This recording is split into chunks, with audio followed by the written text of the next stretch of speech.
Hello, hello, my diabetic and gastroparesis friends.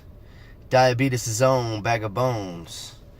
So, I didn't really have a game plan for today's video, you know what I'm saying? So, I'm just gonna kind of talk about a couple things that came to mind.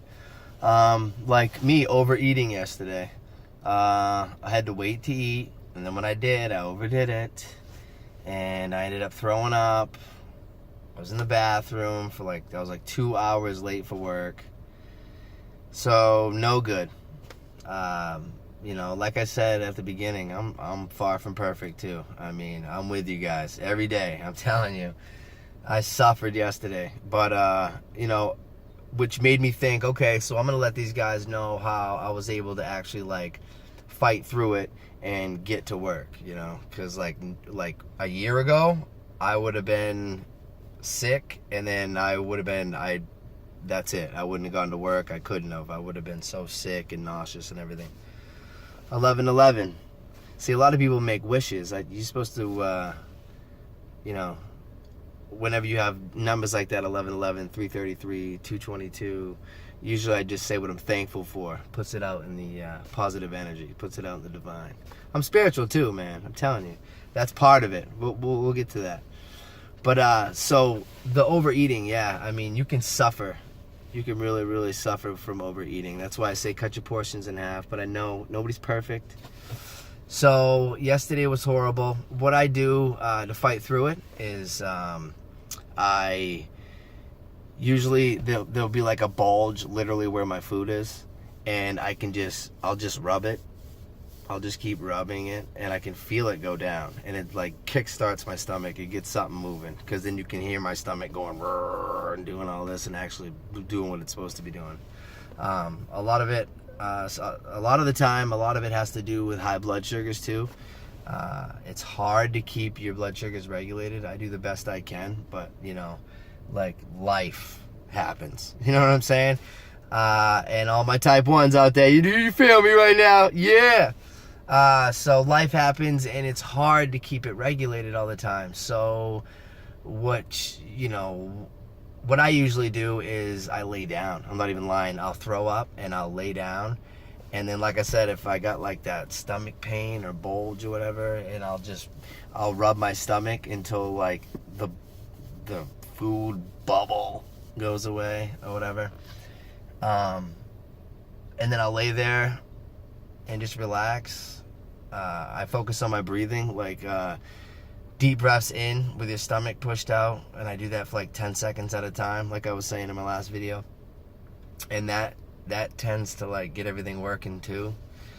So that's what I do. That's what I did yesterday. I threw up and I laid down, and I did the breathing. And then I was in the bathroom, and then I was able to go to work after that. Little things like the breathing and the stretching and massaging your stomach and stuff, little stuff like that really does work. I mean, it works for me. You guys can try it. Hopefully it works for you too, But then another thing I want to talk about is positive attitude. It's huge. It's huge. It's huge. It's huge. I mean, because a lot of the time you're dealing with people that don't have the disease, so they don't really understand what it's like to actually be sick like that every day. They may get a stomach flu, once a year, and to go through that every day, all day, unless you actually go through it, there's no way you can even, put your mind on it. You can't even, understand it. It's, the worst ever. You can't plan anything. You're miserable. I don't know about you guys, but I was at the point where sometimes when I still get sick, I'm not nice, I'm an ass. Sorry for the language if there's any younger people watching, but I'm not nice. And that's not even like me. I'm such an outgoing, funny, that's just who I am. That's my personality. But when I'm sick, I'm miserable. And I'm not even the same guy. It's it's sad, really, because the people around me suffer because it's not even me, and I'm not like that, and I know that. So a lot of the times when I'm sick, I'll just get away from everyone, be by myself until I feel better, so nobody has to deal with me, because I know I'm not easy to deal with sometimes. and not even anger, but like a lot of this, plays into like depression. It was at the point last year where I was in bed all day every day, and I wasn't doing anything. And it's like a proven fact that as humans, if we're not progressing, then we're like miserable. You got to be either giving or progressing to feel like you're growing as a human, I believe. That's my thoughts.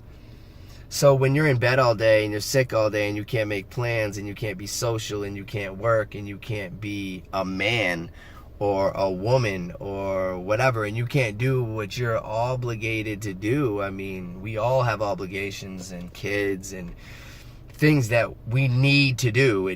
Things need to get done on a daily basis.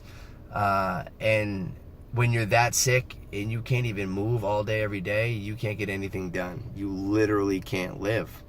And that's why I'm so big on the stop suffering, start living, because I was suffering a year ago and now I'm living, and everybody else can do the same thing. I'm 150% sure I can help you guys. I help myself. I mean, I'm not where I was. You know what I'm saying? So maybe I can get you guys through this. But dealing with the depression, just every time I would think of a negative thought, I would immediately just throw it out. I would consciously make the decision to just stop feeling sorry for myself and just put positive thoughts. Think, okay, I'm already good. I'm already feeling better. Think healthy, I guess. Positive mind, think healthy, think positive, think, you will get through this. You're not alone. And nobody realizes that either, is that you feel alone because nobody around you usually, a high percent of the time, obviously, no one around you has the same disease. So you feel lonely, you're depressed, you're angry, you're all these emotions that, like I said, I'm not even any of those things unless I'm drinking, which is why I quit years ago too. So that person's in the past, and then now that I'm feeling more healthy, I got rid of him again because, I was kind of being not too nice. So you got to be nice, you get what you put out. I believe that too. So, just everybody out there with this disease, just hang in there. You're not alone. Just stay positive. Try to have patience with people, and if anything, try to explain to them, and then try these tricks that I'm telling you that work for me, and hopefully they work for you. All right, and I'll see you guys tomorrow. Diabetes' own Bag of Bones signing off. Stay positive.